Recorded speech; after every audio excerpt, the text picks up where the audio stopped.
es el taller de evaluación sensorial. El año pasado lo dimos. ¿Alguien estuvo el año pasado? No. Bien, todo gente nuevita. El año pasado hicimos otra cosa. Esto es así, no se repite nada. Creo que les va a interesar esto más porque es un poco menos técnico. Vamos a ver. La evaluación sensorial existe desde que el primer animal sobre la Tierra comenzó a elegir sus alimentos. Digamos que desde el punto de vista de algunos científicos, la evaluación sensorial o el uso de los sentidos es un hecho meramente biológico. A lo largo del tiempo, con las distintas civilizaciones, con el devenir de la evolución de la civilización, vemos que es un hecho más cultural que biológico, y lo que... Esto me lo voy a pasar yo. No, sí, lo paso. No, porque si no me la pones así y yo voy viendo.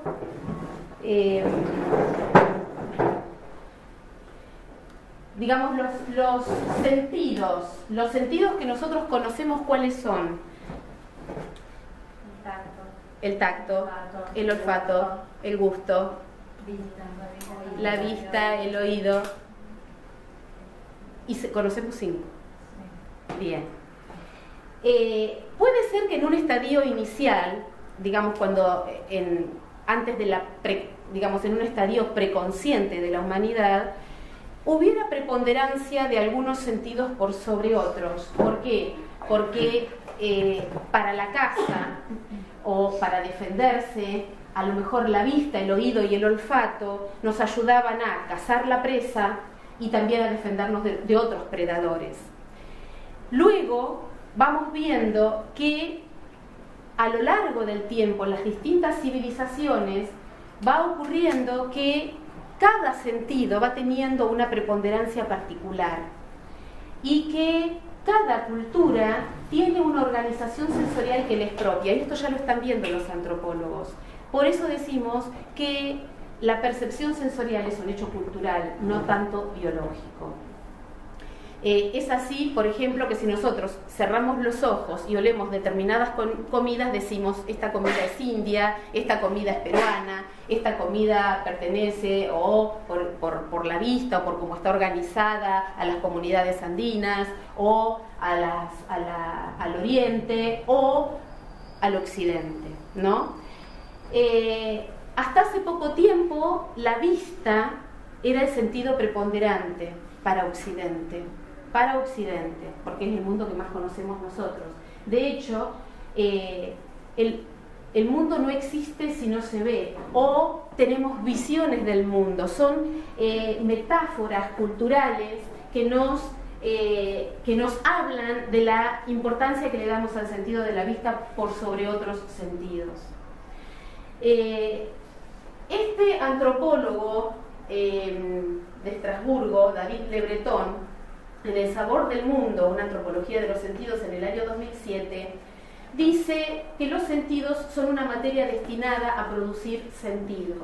¿Qué quiere decir? Que toda nuestra experiencia individual, nuestras características personales individuales, nuestra historicidad, nuestra presencia en la sociedad, nuestra cultura, ese lugar desde donde nacemos y nos criamos, nos da una percepción del mundo que la interpretamos, la vemos y la creamos a través de nuestra experiencia, la devolvemos y creamos una nueva experiencia. Entonces es un círculo de experiencias, ¿sí? Parte de algo interno que se construye socialmente, al que le damos respuesta haciendo una nueva construcción. Todo desde lo sensorial. Y dice que la construcción cultural de la percepción sensorial condiciona esa experiencia, Toda experiencia que tenemos comienza a través de los sentidos. Si no tuviéramos ningún sentido, sería muy difícil la comunicación, porque hasta el lenguaje lo construimos a través de las percepciones. Y de hecho dicen, hay teorías antropológicas que dicen que el lenguaje parte a partir del momento que el hombre es capaz de cocinar sus propios alimentos y que se reúne alrededor del fuego y que comienza a dejar la comunicación gutural para establecer una comunicación cara a cara, vincular con el otro a través de la comida. David de Breton dice que de hecho el alimento es que la percepción sensorial, que el hecho alimentario es una percepción sensorial total, como que reúne absolutamente todos los sentidos, y vamos a ver que no son solo 5. Y también Lévi-Strauss dice que no podemos aceptar un alimento si primero no lo pensamos, que aceptamos a través del pensamiento. Entonces, pensamiento, sentidos y cultura va todo unido para construir el hecho alimentario. La próxima. ¿Cuántos sentidos tenemos? Nosotros hablamos de los 5 que son los que más conocemos: la vista, el olfato, el oído, el tacto, el gusto. Sin embargo, Aristóteles, en De Anima, dedica un capítulo a cada sentido. Y después, con la construcción de las civilizaciones, aparecen otros sentidos, que son, me parece que falta otra placa.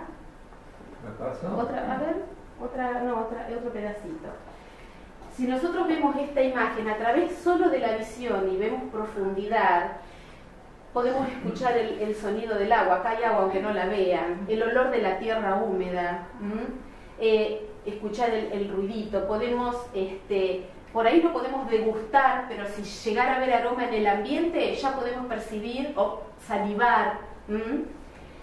Pero hay otros sentidos, que son, por ejemplo, el sentido del equilibrio, la postura corporal, el movimiento. Hay distintos receptores que son mecanorreceptores, que tienen que ver con, en el caso del equilibrio, por ejemplo, la homeostasis del cuerpo, son otros sentidos que va teniendo nuestro cuerpo sin que nosotros seamos conscientes de ellos, pero que forman parte de nuestra experiencia vivencial de humanos bípedos.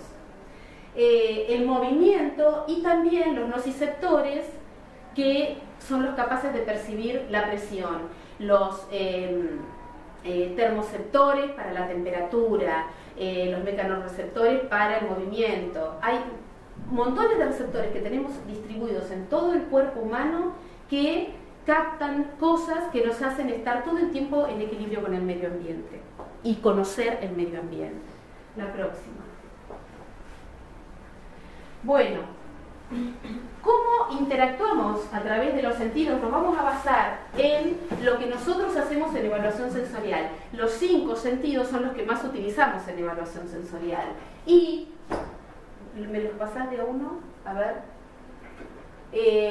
La vista, o sea, ¿cómo se dan los estímulos? Tenemos la vista, que obviamente aparece un fotorreceptor que capta la energía electromagnética y pasa por la pupila, entra en la retina, recorre todo lo que tiene que recorrer, va al nervio óptico, del nervio óptico al cerebro. Necesito pasar. Bueno, nervio olfativo. Lo mismo pasa cuando olemos un alimento. ¿Qué pasa con el alimento? El alimento tiene moléculas volátiles. El aroma está directamente relacionado con el gusto, o sea, el sabor y el gusto, el sabor se da como la conjunción del gusto y del aroma. Cuando nosotros olemos un alimento, las partículas volátiles viajan a través del vapor de agua del alimento, que es su vehículo, o del aire, en el caso de un alimento seco. Nosotros lo aspiramos, va a las glándulas pituitarias, de ahí va, digamos, tenemos nariz a través de las fosas nasales, la glándula pituitaria, todas las células olfativas se conectan con el nervio olfativo lo lleva al cerebro, el cerebro descodifica la información y nos da un indicador de qué es lo que estamos oliendo si lo conocemos. Si no lo conocemos, hacemos una respuesta. Esa respuesta va a ser subjetiva, como todas las respuestas iniciales que tenemos a partir de lo que empezamos a conocer. Una respuesta. Lo mismo pasa con el sentido del gusto. ¿Qué pasa con el sentido del gusto? Una de las cosas que más van a encontrar en distintas bibliografías de evaluación sensorial es que la lengua tiene zonas, ¿no? Está todo lleno de papilas gustativas, pero que el dulce lo sentimos en la punta, el salado en los laterales anteriores, el ácido en los laterales de la lengua posteriores, si hacemos un esquema de la lengua, y el amargo en las papilas gustativas de atrás, las profundas. En realidad no es así. Esto se sabe, no es así. La boca, nuestra boca, está llena de papilas gustativas distribuidas por todos lados. Sí que algunas papilas gustativas están más focalizadas en algunas zonas. Por ejemplo, las del amargo, sí, hay papilas gustativas profundas que forman una B corta en la zona posterior o de atrás de la lengua y que se sienten cuando tragamos el alimento, no tanto cuando apenitas lo ponemos en la punta de la lengua. Lo que vamos a hacer ahora, y vamos a empezar a trabajar, es que ustedes empiecen a probar de izquierda a derecha, en el orden en el que están, las soluciones que ustedes tienen ahí, que son las soluciones de los superior a la que tenemos de más grandes. Se va perdiendo de a poco, pero en general se pierde bastante, no la capacidad, pero sí la capacidad discriminativa, porque se suben los umbrales por sobreestímulo y también por enfermedades, como pueden ser alergias alimentarias u otro tipo de enfermedades. La geusia es cuando una persona, cualquier individuo, es incapaz de detectar un gusto determinado. Y lo que sabemos por bibliografía y porque hemos seleccionado mucha gente, el 16 al 20% de la población es ciega al amargo. ¿Ciega? Ciega al amargo. No detecta el gusto amargo. ¿Qué es un gusto? ¿Qué es un gusto? Así como el dulce viene de rechazo de lo amargo. Ahora está cambiando un poco. Ahora la civilización nos va complejizando. ¿Por qué? Porque la leche materna tiene lactosa para hacer que el bebé acepte ese alimento que es su primer alimento. Y el amargo, porque muchas de las sustancias originalmente silvestres traían consecuencias gastrointestinales para un individuo que comía mucha concentración de esa sustancia, no porque todo lo que esté y sea amargo sea venenoso, pero cuando el hombre primitivo comía mucha cantidad de plantas, de raíces y de vegetales y tenía un intestino larguísimo para procesar la celulosa, sí podía hacer que esa concentración terminara envenenándolo. Entonces, son dos que se reconocen naturalmente. El resto es aprendizaje. ¿Qué es lo que tienen ustedes acá? El umami, dijimos, es el glutamato monosódico. ¿Quién no lo detectó? Levanten la mano. No lo encontraron. Está muy bajito. ¿Comen? A ver, estaría bueno que lo perciban. No lo van a encontrar muy fácil porque los productos a los que se le adiciona glutamato monosódico como resaltador están llenos de montones de otras cosas y son riquísimos en multiplicidad de sabores. Por lo tanto, es muy difícil aislar ese sabor del resto. Imagínense probar un ketchup, una sabora, una mayonesa, lo que fuera, ¿no? Un caldo de verdura. Pero tiene gusto a sopa. ¿Quién sí lo detectó? Sí, yo sí, pero no como que lo conocía, detecté que había un sabor. No, porque nunca, jamás nadie nos va a dar esto a probar, como decir, probá esto que no sé, no pasa nada, tomar un vaso de sal. ¿Es? parece más salado. No, es más cercano al salado. ¿Por qué? Porque vos tomás un sorbito de agua y se te va de la boca. En cambio, el amargo, ¿alguien tomó amargo? Sí. Todos lo encontraron. Pero también está muy suave. Todos están muy suaves. Son concentraciones bajas. Son concentraciones bajas. Pero sí, cuando uno toma y espera, igual el astringente ¿qué ocasiona? Hay una discusión con el astringente y con el metálico si son gustos, porque tienen gusto, o son una sensación kinestésica. ¿Por qué? Porque produce una sequedad en la boca. Es como si las papilas se cerraran así y dijeran, basta, no quiero que entre más nada, ¿no? Y con el metálico, bueno, es como chupar un clavo oxidado. No hay mejor descripción, huélanlo y decir, gracias, ya está. Un gusto básico no debería tener olor. Pero bueno. Listo. ¿Qué vamos? No detecté fue el ácido. El amargo lo detectaste y el ácido no. Bueno, el ácido es como que te deja un residuo fresco. Está suave, sí, está suave, pero es esa concentración. Son concentraciones muy bajitas, del 0, la única que salta es esta, que es el dulce, que tiene 10 gramos por litro. 10 gramos por litro. Nosotros le metemos 10 gramos a 100 mililitros para tomar algo. Un yogur. La gaseosa tiene más, un yogur por ahí llega a tener eso, 10, 15 gramos. Bueno, imagínense lo dulce. Por 100 mililitros. Por 100 mililitros. Sí, bueno, un yogur capaz que tenga 125, no sé cuánto trae ahora un yogur. Tiene menos de 10. Bueno, ¿qué les voy a pedir que hagan? ¿Qué se hace en evaluación sensorial? Se hacen muchas cosas que vamos a ir viendo para qué sirve. Pero para terminar esto, que es conocer los gustos básicos puros, vamos a ir viendo en qué alimentos los encontramos y en qué alimentos los podemos llegar a encontrar en la naturaleza. ¡Ay, me olvidé los limones de la heladera! Bueno, imagínense que chuparon un limón para encontrar ese ácido que no. Pero la idea era que ustedes... ¿Ya están las cucharitas de miel en todos lados? Esta me la voy a comer yo. Miel pura.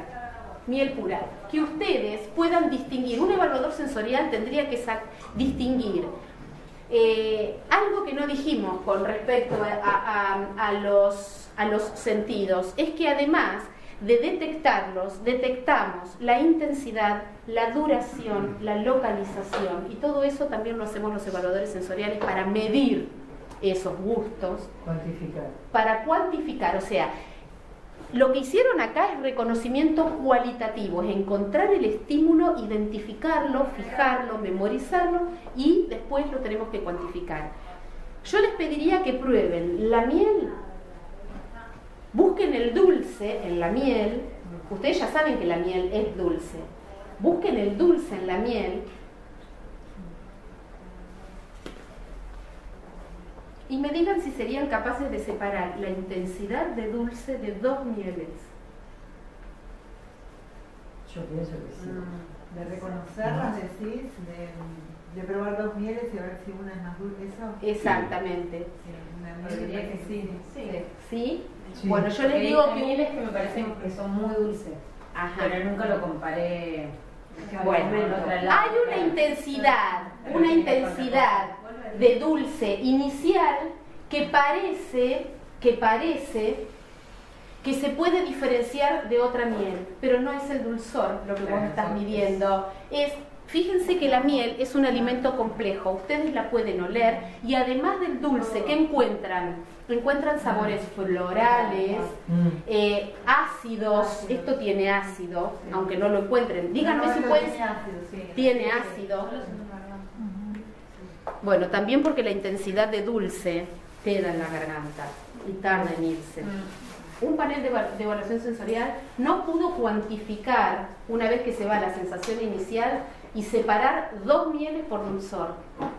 Son todas parecidas, pero hay que aprender que la miel no es solo el dulce. Hay un montón de cosas que están interfiriendo como para que hagan que el dulce parezca más intenso, cuando en realidad lo que es más intenso es el aroma. o el gusto a miel, es otra característica de la miel. No el dulzor. No el dulzor. Eso para que vean que en un alimento natural y simple como la miel hay una complejidad que hay que aprender a discriminar. Tienen al ladito granos de sal. Los pusimos la sal de la cara, la del Himalaya. Para que la vean, la encuentren ahí, porque si no... Bueno, sí, a los hipertensos abstenerse. Me gustaría que ustedes prueben el jugo de naranja que tienen en el vasito y escriban todo lo que le encuentran a ese vasito. Hagan una lista de cosas, de características que ustedes consideren sensoriales en ese producto. La leche que no es en polvo también está... Sí, también tiene, sí, pero la en polvo mucho más, porque pasa por un proceso de deshidratación que tiene menor temperatura, pero más tiempo. Entonces, a la larga, uno u otro... ¿Y esto también? Totalmente. Sí, UHT es. Si no, no podría estar fuera de la heladera. ¿Y cómo es para conservar el sabor a naranja? O sea... el sabor que tiene. ¿No le ponen? No, yo creo que no le ponen saborizante. Lo que tiene esto es que tiene envasado aséptico, en realidad. No lo hacen, no sé si es, vos sabés que estoy pensando si es envasado aséptico, no es UHT. Lo hacen a 70 grados y lo envasan directamente con la atmósfera. Es pasteurizado, pero no es UHT. A ver si lo dice, no, porque si no tendría que decir. No, esto es aséptico, es envasado aséptico. Pero tiene gusto a cocido. Ya por encima de los 25-30 grados empiezan sabores que no son los normales. Bueno, ¿qué es la evaluación sensorial entonces? Es la disciplina científica que se utiliza para evocar, medir, analizar e interpretar todos los estímulos o las reacciones a aquellas características de alimentos u otras sustancias, porque en el panel no evaluamos solo alimentos, que son percibidas por los sentidos que acabamos de mencionar. Esta definición es una definición dada por el Instituto de Tecnólogos Alimentarios de Estados Unidos, el IFT. ¿Y cuáles son las funciones de la evaluación sensorial? En una industria alimentaria, digamos, lo que vende son características sensoriales. Promociona y publicita en sus alimentos, no habla tanto del valor nutritivo y qué sé yo, como las características sensoriales. Todo entra por las características sensoriales. Y la evaluación sensorial, ¿en qué la usan? Aunque no las mida la empresa, las manda a medir o no las mida directamente y copie, siempre toma eso como herramienta de venta. El más rico, el más sabroso, el más cremoso, el más untable, el más lo que fuera la característica que quiere resaltar. La evaluación sensorial en una empresa, por ejemplo, en producción, en las distintas departamentos que tiene una empresa, como puede ser producción, capaz que no lo llegan a leer, control de calidad, desarrollo de productos y marketing. En desarrollo de productos y en marketing es donde más se utiliza en la actualidad. En producción y en control de calidad van medio de la mano. Se utilizan, por ejemplo, cuando se quiere hacer sustitución de ingredientes, que es lo que está a la moda ahora, sacar elementos genuinos de los alimentos y reemplazarlos por algo sintético, de menos costo, pero que no implique un cambio, una variación en todos en las características sensoriales que le importan al consumidor, y lo que hacen es hacer eso, ¿no? Se utilizan ensayos, por ejemplo, los de discriminación. El año pasado lo hicimos acá, el test del triángulo, en el que se ponen 3 muestras, de las cuales 2 son iguales y una es diferente, y hay que detectarla diferente, y 2 están preparadas con un tipo de ingrediente y el otro con el sustituto de ese ingrediente, y se ve si ese alimento difiere, o sea, son 2 alimentos, si uno difiere del otro con esa sustitución. Si no difiere, ¿no? Si un panel entrenado no encuentra esa diferencia, es muy poco probable que un consumidor lo encuentre.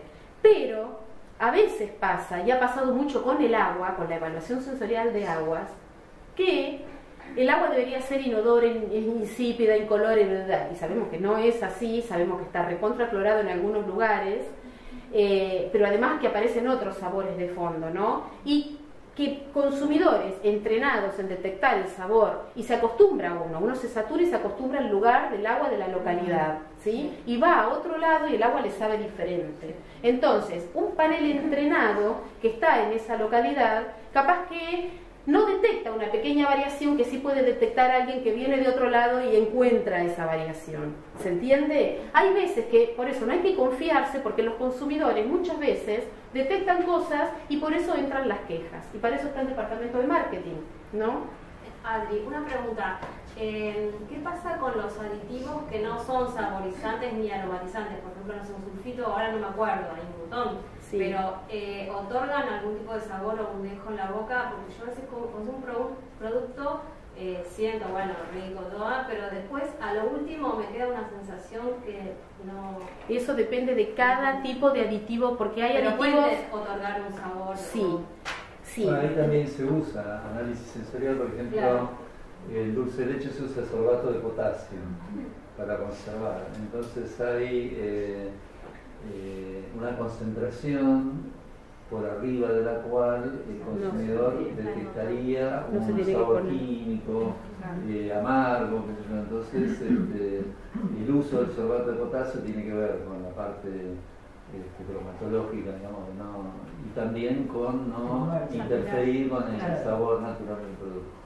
El análisis sensorial también se utiliza para cada elemento que se utiliza tiene que ser analizado tanto, digamos, desde el aspecto bromatológico, que no puede excederse en las cantidades, en la especificación de cuál es la dosis máxima que se puede utilizar por kilo de producto, como en la cantidad que sensorialmente no es conveniente, porque si se pone más cantidad terminas trayendo un problema aunque tengas una solución tecnológica, porque el consumidor la va a rechazar. Y después, los aditivos, habría que dar una clase de aditivos, la cantidad infernal. Ustedes lo deben, no sé, ¿quién está estudiando nutrición? Los deben ver. Ven toda la lista de aditivos, las funciones que tienen, cuáles son las dosis.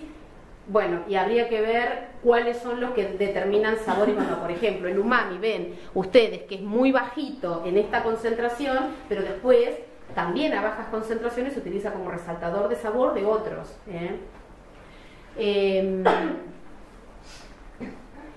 Se utiliza mucho en desarrollo de productos, por ejemplo, ya sea para copiar un producto de la competencia, ¿no? y acercarnos al target de mercado. Y también y en eso se utilizan, por ejemplo, perfiles de sabor, que ahora después vamos a hacer uno, perfiles sensoriales, ¿sí? O sea, se desarrollan todas las características sensoriales que tiene un alimento del producto que yo quiero copiar, y luego en función de la diferencia de esas características con el producto que yo estoy desarrollando se modifican los atributos en la producción para que mi producto se acerque al que quiero copiar. Eso es lo que hace Pepsi con Coca. Pepsi es mucho más variable porque depende de qué zona y qué sé yo qué, y en qué momento se acerca o no se acerca a Coca, y Coca es mucho más estable, lo que no quiere decir que una sea más rica que la otra. Y lo mismo nos pasará con esas copias de colas de Manaus, una de esas debe pasar eso. Deben intentar copiar lo más posible los sabores. No, de hecho las copian. Las copian. El mito de la fórmula ya no está con la cromatografía, ya no, se sabe que hay. Pero sensorialmente también. Se va ajustando los ingredientes. En Coca-Cola no existen los ingredientes reales. Uno lee la etiqueta y no dice los ingredientes. Se dice agua carbonatada, ins, y nada más. No, los INS son todos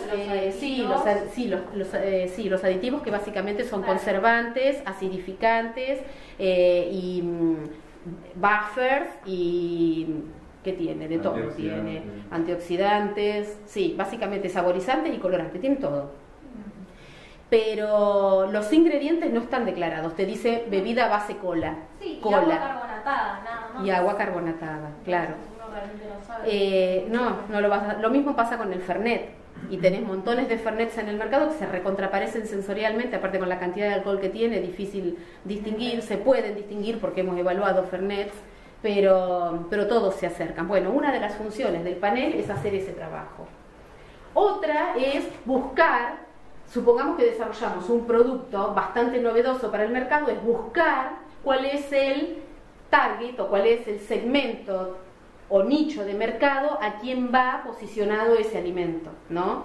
Y se hacen, bueno, desde ensayos discriminativos, descriptivos, hasta ensayos de aceptabilidad sensorial, que es lo que hicimos el año pasado con unos quesos. Seguimos, así no perdemos tiempo mucho. ¿Esta no la paso? Bueno, esto se aplica, por ejemplo, ¿en qué se aplica? En evaluación sensorial de cigarrillo. ¿Querés contar lo que vos fuiste a hacer en Philip Morris? Hace unos años nos pidieron que fuéramos a dar un curso a Salim particulares, que son los que hacen el cigarrillo Marlboro. Discutimos bastante en el grupo si era ético que un grupo de un instituto del Estado, como si fuera la fuera a dar un curso ahí, pero bueno, también hacemos la evaluación de bebidas alcohólicas. Bueno, al final fuimos y cuando llegamos ahí en el laboratorio, por ejemplo, había un cartel que decía, gracias por fumar. ¿No? Y toda la... y cuando empezó el curso estaban así los alumnos, yo para empezar la clase vi un mozo con café y tira así arriba de la pesada, todo a tirar los cigarrillos para la gente previa. Tremendo, o sea, la cultura de fumar dentro de la empresa estaba totalmente. Sí, claro. Capaz que hacen la entrevista laboral y te preguntan, ¿fuma o no fuma? Sí, ahora hay otra cosa, ¿viste esos aparatos que son supuestamente en principio fueron hechos como para dejar de fumar? Sí. Bueno, ahora estaba leyendo un artículo que está viendo todo un tema también de adicción a eso, porque además tienen ciertos niveles muy altos de nicotina, claro. Pero además le pusieron sabores. Entonces terminan siendo como cosas recreativas, porque todos tienen sabores ahora. Entonces se transformó medio en una adicción y en una moda por los sabores agregados, no por la nicotina, bueno, sí por la nicotina de adicción, pero además tienen sabores. Hay que discutir tantas cosas. Ustedes a vos específicamente, ¿qué te pedían en la Y las herramientas que se usan en análisis sensorial de alimento, porque bueno, no era los gustos, pero los cigarrillos tienen una serie de componentes de sabor y qué sé yo, y bueno, cómo diferenciarlos, cómo buscarlos en el cigarrillo. O sea, el panel del curso, los alumnos fumaban y porque tienen, obviamente tienen distintos aromas y sabores, son más suaves, más fuertes, más ahumados, más vainilla, mentolado, a cacao, hay montones de cosas diferentes en el tabaco. Son notas. Estas empresas también van a empezar a ser parte de la producción de estos otros dispositivos, porque como nicotina igual lleva, empiezan a meterle sabor y se va a hacer el negocio en eso. Se van a migrar. Claro. El tema es lo que siempre discutimos, un poco la evaluación sensorial podría tener, bueno, la idea era cerrar un poco con una reflexión, a ver de cuál sería la idea de la función de la evaluación sensorial. Sabemos que la evaluación sensorial, hoy por hoy, lo que nos pidieron siempre es ensayos de discriminación, ensayos discriminativos y ensayos de aceptabilidad, porque en realidad lo que está ocurriendo con el alimento es bajándole el costo lo más posible para tener un precio competitivo en el mercado, y cuando se baja el costo, lo que se está bajando es la calidad, y aunque se mida la calidad, porque tiene todas las características que al consumidor le gusta, sabemos que los ingredientes que se están reemplazando no son lo adecuado. Entonces, la función de la evaluación sensorial hoy por hoy en una sociedad, en un estado de mercado como el que hay, cumple las mismas reglas que cualquier otra disciplina que está al servicio de eso, ¿no? Está al servicio de eso. Se aplica en cigarrillos, se aplica en el olor a auto nuevo, o sea, se remodela un autito, se le echa los tapizados olor a cuero y metele para adelante. También se aplica en la ergonomía, el asiento es más cómodo, es más mullido, lo siento que la espalda está mejor, todo eso es sensorial. Un auto, el andar de un auto, el sonido de un auto, el silencio de un auto es sensorial. Todo eso es sensorial. Productos para el hogar, cualquier cantidad, todas mujeres, hombres, digamos, productos de higiene personal, por ejemplo. Eso sería el líquido de enjuague después de una ropa, claro, se lavan toallitas y hay paneles que huelen la toallita, a ver cuánto tiempo dura. Sí, agradable, cuánto tiempo dura. Sí. Lo mismo pasa con los shampoos, se los llevan a la casa las mujeres o también van a ducharse a cabinas especiales y se duchan. Ahí se lavan la cabeza, se duchan, prueban o cremas. El próximo... Para los desodorantes de ambiente, yo he visto en las empresas que fabrican los aromatizantes para desodorantes de ambiente, tenían unos inodoros en los cuales tiraban líquidos con aromas cloacales y después venían, echaban el desodorante y atrás de ellos los evaluadores a ver si cuánto se olvidó, cuánto había desaparecido, no, qué tipo de olores había. Sí, evaluación de papel higiénico, de pañales. Nosotros hemos hecho evaluación de pañales. Sí, de pañales, sí. Desodorantes axilares. También hay una norma, una STM. Hay una norma ASTM que describe cómo debe realizarse la evaluación sensorial de desodorantes axilares. Una cosa es que te vuelvas otra cosa que vaya a volver a alguien. Digo, tiene que estar muy bien pago. De aliento de perros también. La comida que comen los perros. Sí, pero a través del aliento. Uno de los problemas que describe esa norma respecto a los desodorantes axilares para hacer el ensayo es conseguir personas voluntarias que estén dispuestas a transcurrir por la vida con un brazo, una axila, con un desodorante y otra así, para ver, porque hay que hacer como el control, ¿no? La comparación, y cuánto tiempo tarda el olor, digamos, natural y el desodorizado, a ver cómo... Si viaja en colectivo hay que ir del brazo que levanta. Sí, claro, supongo que si es depende del humor que tenga ese día, va a levantar uno u otro. Hasta Givaudan puso una esencia para dormir más relajada, ¿no? Te pone a dormir con una esencia en el ambiente. Parece un golazo, ¿no? Pero bueno. ¿Qué responde la evaluación sensorial? ¿Cuáles son las preguntas que se hace el líder o la persona que necesita del servicio de evaluación sensorial? ¿Existe alguna diferencia sensorial entre dos muestras? Es lo que les contaba hoy, ¿no? Supongamos que viene un proveedor con un ingrediente que va a reemplazar otro ingrediente que es más caro o que es importado y se terminó la importación, entonces hay que reemplazarlo por uno nacional. ¿Hay diferencias sensoriales entre las muestras? Para eso se utilizan ensayos discriminativos con evaluadores entrenados que pasan por una batería de pruebas, más de 10 pruebas pasan los evaluadores para poder ser seleccionados. Luego, si hay diferencias, ¿en qué se diferencian? Y para eso también tienen que ser entrenados en describir las características sensoriales de un producto, ¿no? Como hicieron ustedes, que dijeron, esto tiene dulce, ácido, amargo, astringente, gusto a naranja, etcétera, etcétera, gusto a cocido, gusto a cremogenado, que es otra. ¿En qué se diferencian las muestras? Entonces se hace toda la discriminación y esas características luego se miden. Y para eso se entrena un evaluador sensorial. Primero, que lo vamos a hacer, ahora vamos a hacer un ensayito de eso. Primero, ponerse de acuerdo en cómo se nombra esa característica, si están todas hablando de lo mismo. Y luego, en qué escala van a utilizar para medir esa característica, qué intensidad tiene. Y finalmente, suponiendo que hay diferencias y que se sabe cuáles son, si al consumidor le importan. Y para eso sí, no se usan evaluadores entrenados, sino ensayos de aceptabilidad en distintas locaciones con la gente, con los potenciales consumidores de ese producto. Así bien. Ahora, cuando uno trabaja con un equipo sensorial, hay que tener ciertos cuidados, porque nosotros no estamos trabajando con un instrumento que es un pHímetro, que lo introducimos en un líquido y sabemos con exactitud, si es que calibramos bien el aparato, qué pH tiene, porque hay una medida física que dice, ¿sí?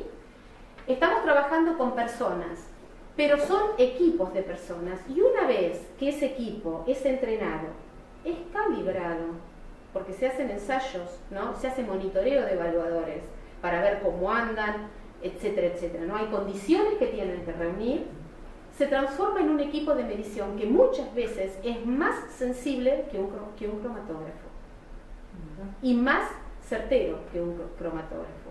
Detecta cosas que un cromatógrafo no es capaz de detectar. Pero hay que tener cuidado porque estamos hablando de que todo ese equipo de personas son personas, entonces tienen determinadas cuestiones, como por ejemplo la psicología. ¿Qué cuidados hay que tener?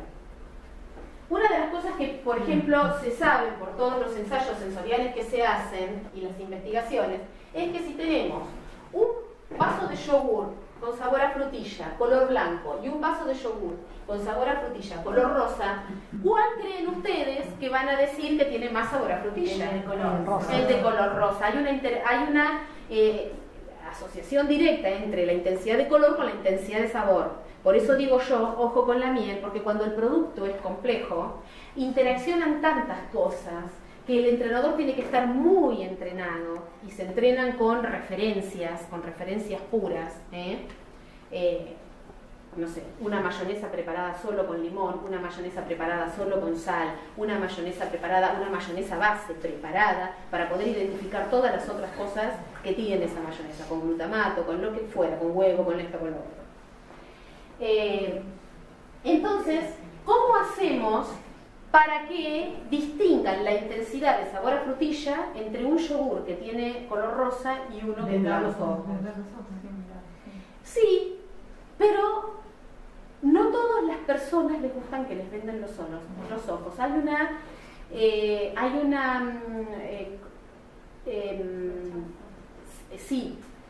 Hay personas que se sienten mal si les vendan los ojos, entonces hay que respetar eso. De espaldas al vaso y que alguien le dé, no ella misma, sino que alguien le dé. No, un vaso que no es transparente. Por suerte, no, porque lo ven de arriba. Por suerte hay mecanismos. Una de las cosas que se hace es utilizar pantallas, ¿no?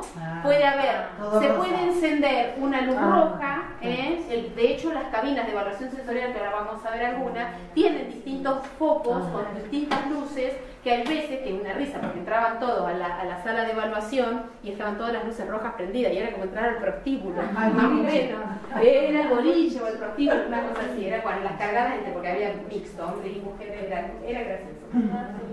Otra es el error de expectativa. Por ejemplo, que el grupo de evaluadores, supongan que hay una industria, ¿no es cierto? Que generalmente la industria, si tiene un panel de evaluación sensorial, son personas mismas que trabajan en ese lugar y que vienen a lo mejor del área de administración o del de producción o desde distintos lugares o del depósito, y está pasando por una oficina y dice, vino y escucha, vino una muestra rechazada de Brasil porque dicen que tiene sabor rancio, y de ahí se va a su lugar de trabajo, y después, la próxima, lo llaman, Ramírez, urgente a probar unas muestras, ¿no? Y le da 3 muestras de, supongamos, leche en polvo reconstituida y encuentra. Prueba la primera, no le encuentra sabor rancio, prueba la segunda, tampoco le encuentra sabor rancio. Como él ya había escuchado que había venido una partida con sabor rancio, alguna se lo tenía que encontrar, entonces a la tercera duda, ¿no? ¿Le pongo o no le pongo que tiene sabor rancio? ¿No? Ya hay un error de que tiene que encontrar algo por lo que escuchó. Entonces es fundamental que cuando se arma un panel de evaluación sensorial y el líder de panel está a cargo de eso, está preparando las muestras, que no se filtre ni la información, ni se hagan comentarios, es todo muy cuidado para que no influya sobre lo que se va a evaluar. El error de estímulo es muy grosero, pero no es lo mismo evaluar las características sensoriales, inclusive la aceptabilidad de un vino, si te lo ves que está servido una de un Tetra Brick y otra de una botella ¿no? Bueno. Esto es una muestra, claro, de... A 146 una botella, la olla 95 tipo de hora. Y después sí que la y está re lindo. Yo se lo hago a mis amigos que soy guacha. De hacerles triángulos con distintas cervezas, porque yo estoy re cansada de decir, ay no, yo si no es Stella Artois no tomo. Yo si no es tal, no, porque tal cosa es re mejor que otra. Después yo se las hago, misma temperatura, todo, en triángulo y no distinguen blanco de negro. Entonces le digo, ¿cuál era la que no te gustaba? Mala, pero a veces hay que desmistificar, porque estamos pagando precios exorbitantes por una marca, no por un producto. Entonces, algo, abrimos los ojos un poquito, un ratito. Bueno, ¿qué sigue? Análisis descriptivo cuantitativo.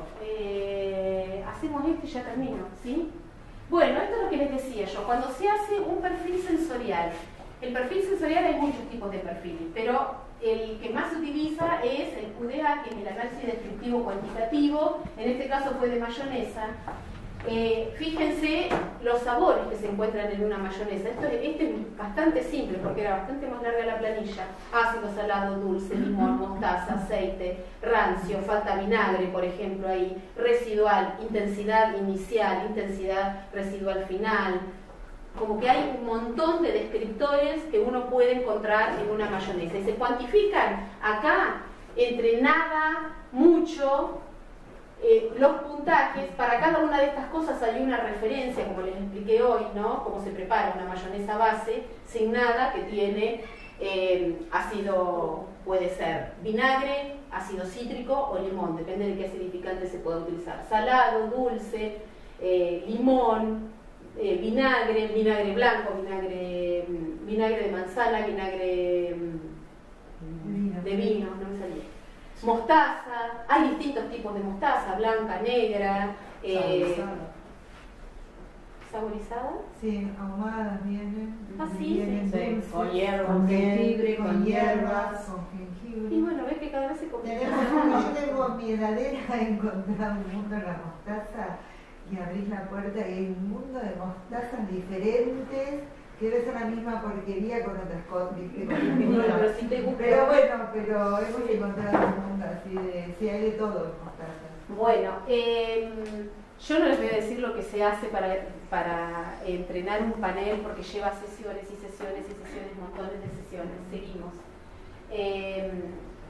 Acá estamos, una de las primeras cosas que hacemos es reunir al grupo y desarrollar los descriptores del producto. Cuando en el primer contacto con el producto, todo lo que hacemos lo hacemos en equipo consensuando. Se van probando las muestras, se van describiendo primero individualmente y después se charla en grupo, se consensúan los descriptores. Los descriptores son las características, supongo, le sienten gusto a limón, a la mayonesa, ¿no? ¿A qué limón? ¿Verde o maduro? ¿No? O solo limón. Se prueban limones verdes, limones maduros, o mayonesa con limón, verde o maduro. Gusto a salado, ¿cuánto de salado? El color de la mayonesa, ¿va del amarillo pálido al casi naranja? Bueno, todo eso se va consensuando, se van eligiendo los términos con que se van a nombrar los descriptores y las intensidades de cada descriptor. Se consensúan los rangos también. ¿Para qué? Porque todo esto lleva a un análisis estadístico. Seguimos. O sea que se tarda ¿cuánto en preparar evaluadores? ¿Cuánto tiempo en la práctica? Depende del producto. Hay productos que son más sencillos, más fáciles. Por ejemplo, este jugo de naranja es muy fácil. Y hay productos que son muy complejos. Un producto muy complejo, por ejemplo, es, no sé, el descriptor de un raviol relleno, ¿no? Hay que separar la masa del relleno. Y cada cosa tiene, el fernet es hiper complicado, el vodka, para ser descriptores de vodka estuvimos un montón. Hay productos que son muy complejos. Esta, por ejemplo, es una cámara de color, ¿no? Si hay que, por ejemplo, hay productos en los que es importante la sutileza en el color, ¿no? Las pequeñas diferencias. Y esta cámara es una cámara estandarizada, hay una norma ISO que dice cómo deben ser las evaluaciones de color para que la luz sea uniforme, la misma graduación, todo, y todos los evaluadores vean lo mismo. Y los evaluadores pasan por el test. Comenzaron, todas las universidades que trabajan con alimentos tienen un panel de evaluación sensorial o entrenan o seleccionan evaluadores sensoriales. No sé, creo que la UCA tiene uno, el INTA de Balcarce tiene, el INTA de Castelar tiene otro. Hay gente que, lo que pasa es que cada grupo de investigación, generalmente están asociados a grupos de investigación, se especializan en determinados productos. Castelar en carnes y en quesos. La UCA no sé en qué se especializará. No sé, digamos. ¿Y vos Bueno, en qué te en Mar del Plata está Marisa Llanes, que se especializa en pescado. Nosotros nos especializábamos en todo, somos uno de los primeros y únicos que hacíamos todo tipo de productos. Más que nada, la especialización de nuestro grupo era la metodología. Claro. Y en la parte estadística, más que en un producto especial. Claro. Bueno, ¿por qué? ¿Quién fue que me preguntó cuánto tiempo tarda? Yo. A ver, vamos a poner un producto medio. Vamos a suponer una galletita, ¿sí? Una galletita, obviamente, que tenga pepas de chocolate. Supongamos que el evaluador por primera vez se enfrenta a ese producto y hay muchos de esos productos en el mercado. Entonces, las primeras sesiones son las de desarrollo de descriptores, ¿sí? La etapa de desarrollo de descriptores puede estar desde mínimo 3 sesiones, 4 hasta 10 sesiones. Y luego la evaluación, una vez que se consensúan todas las cosas, la de entrenamiento en las muestras específicas que se van a evaluar serán, si hubo 10 sesiones de entrenamiento, serán 5. Si hubo 10 de desarrollo, 5 de entrenamiento, y después están las de evaluación propiamente dicha, en la que cada evaluador evalúa todas las muestras a evaluar. Eso también depende de la cantidad de muestras.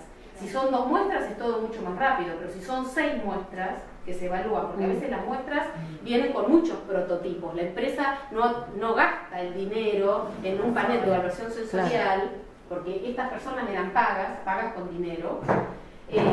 No gasta para un solo prototipo, hacen varios prototipos.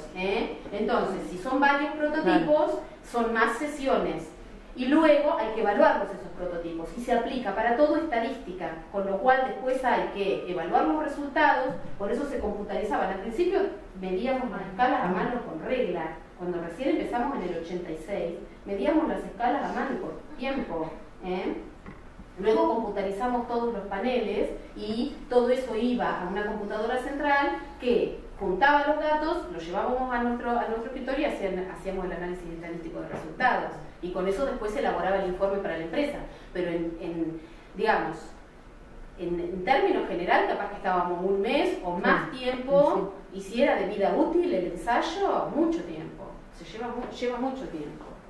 Bueno, acá básicamente lo que hay es una cabina donde cada uno está frente al problema y lo tiene que resolver en función de lo que ya fue haciendo en conjunto, y marcan las escalas. Eso es una escala numérica donde tiene el número de la muestra, el descriptor que está evaluando y la escala que tiene que marcar con el mouse. Y eso queda fijado, entra a la matriz de datos y después se saca. Bueno, y como eso es un punto de toda una planilla larga de descriptores. La próxima. Por ejemplo, ¿cómo se hace el análisis estadístico de resultados? Para el análisis descriptivo de ravioles se hicieron 25 descriptores, tiene un raviol. ¿Qué serían los descriptores? Las características: dulce, salado, ácido, amargo, abertura, bueno, lo que fuera. 25 descriptores. Bien, bueno, lo que pasa es que los descriptores, hay atributos y hay descriptores. Los atributos son el sabor, el aroma, la textura puede ser manual, bucal,